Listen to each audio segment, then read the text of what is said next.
Good morning students. आज हम शुरू करने जा रहे हैं हमारी एक्सरसाइज 8.1 का क्वेश्चन नंबर 10। शुरू करने से पहले मैं आपसे रिक्वेस्ट करूंगी कि अगर आपने चैनल को अभी तक सब्सक्राइब नहीं किया है तो प्लीज़ सब्सक्राइब द चैनल। चलिए स्टार्ट करते हैं। क्या है question number 10? In triangle P Q R right angle at Q, किस चीज़ पर राइट एंगल है? क्यू पर। हमारे पास गिवन है P R plus Q R is equal to 25 centimetre and P Q is equal to 5 centimetre. हमें determine करनी है value sine P, cos P and tan of P की। तो क्या गिवन है हमारे पास? दिस इज अ ट्राइंगल जिसमें कि हमें right angle at Q, P Q की वैल्यू गिवन है 5 सेंटीमीटर और P R plus Q R दोनों की जो वैल्यूज़ हैं वो गिवन है 25 सेंटीमीटर। इससे हम निकाल सकते हैं, अगर हमें पी आर क्यू आर की वैल्यू गिवन है तो we can write it like this, P R is equals to 25 minus of Q R. So this is Q R and this is 25 minus of Q R. इसको हम solve करेंगे in right triangle P Q R, PR square using Pythagoras theorem, PR square is equals to QR square plus PQ square.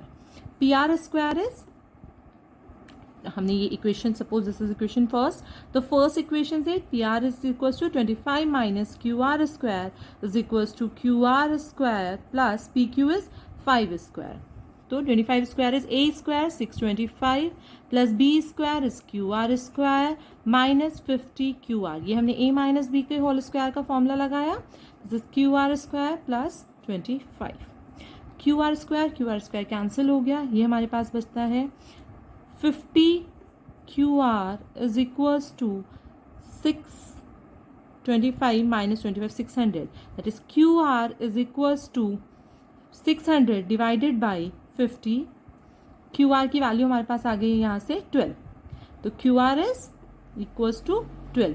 अगर QR की value 12 है तो हमारे पास PR की value क्या होगी? PR will be equals to 25 minus QR, that is 13। तो ये वैल्यू हमारे पास आ गई है, PR is equals to 13 and this is 12। अब हमें फाइंड आउट करना है इसमें, the very first part is sine of P। Sine of P हमें पता है कि sine of P is equals to perpendicular upon hypotenuse. For triangle P the perpendicular will be the side opposite to this, that is PQ and hypo is PR। PQ that is 12 upon 13। Now next is cos of P।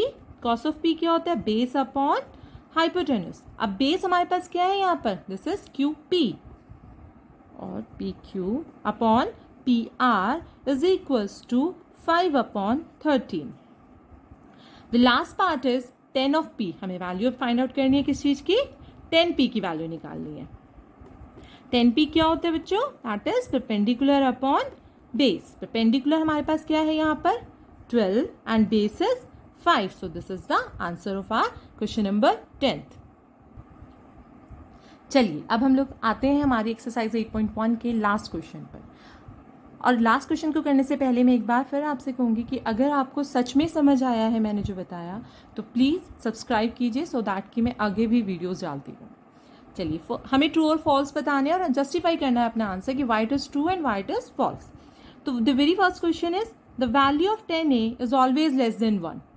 तो always less than 1 नहीं होती है, तो इसका मतलब हो गया this is false, because हमारी 10 की वैल्यू जो होती है 10 ऑफ 60 की जो वैल्यू होती है वो होती है √3, जिसकी वैल्यू जो क्या होगी? दैट इज ग्रेटर देन 1, जो कि हमारी बड़ी हो जाती है 1 से। इट मीन्स ये क्या हो गया? फॉल्स हो गया।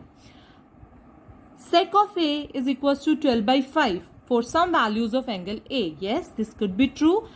जो वैल्यू है sec of A की वो ग्रेटर देन 1 हो सकती है, तो this is true. sec of A is greater than और equals to 1। Cos of A is abbreviation used for the cosecant of angle A.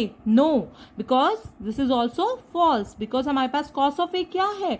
Cos of A is actually cosine of A, not cosecant. Cosine of A. Cosecant क्या होता है हमारे पास? Cosecant is inverse of sine. That is cosec हम इसको बोलते हैं. Normally हम इसको cosec बोलते हैं. Next is cot A is the product of cot and A. This is also false because cot A कोई अलग अलग आइडेंटिटी नहीं है, it is a single term. ये एक सिंगल टर्म है, ये कॉट अलग और ए अलग की कोई आइडेंटिटी नहीं है हमारे पास। नेक्स्ट हमारे पास है sine theta is equals to 4/3/4 some angle. This is also false because sine और कॉस की वैल्यूज जो हमारी एग्जिस्ट करती हैं वो 1 और -1 के बीच में एग्जिस्ट करती हैं, और ये वैल्यू हमारी 4/3 इज ग्रेटर देन 1। तो इसका मतलब क्या हो गया, ये भी फॉल्स हो गया, क्योंकि साइन थीटा की वैल्यू जो एग्जिस्ट करती है वो हमारी -1 और 1 के बीच में एग्जिस्ट करती है। तो ये भी हमारा क्या हो गया है, फॉल्स हो गया। तो सिर्फ एक ही पार्ट ट्रू है, that is sec of A is equals to 12/5। तो इसी के साथ हमारी एक्सरसाइज 8.1 खत्म हो गई है। हमारे नेक्स्ट सेशन में हम लोग बेसिक्स करेंगे, ट्रिग्नोमेट्रिक टेबल करेंगे और कुछ क्वाड्रेंट्स वाला कंसेप्ट पढ़ेंगे। Then we will start with our exercise 8.2। एक बार फिर से रिक्वेस्ट है कि अगर आपको समझ आया है तो please subscribe the channel. Thank you.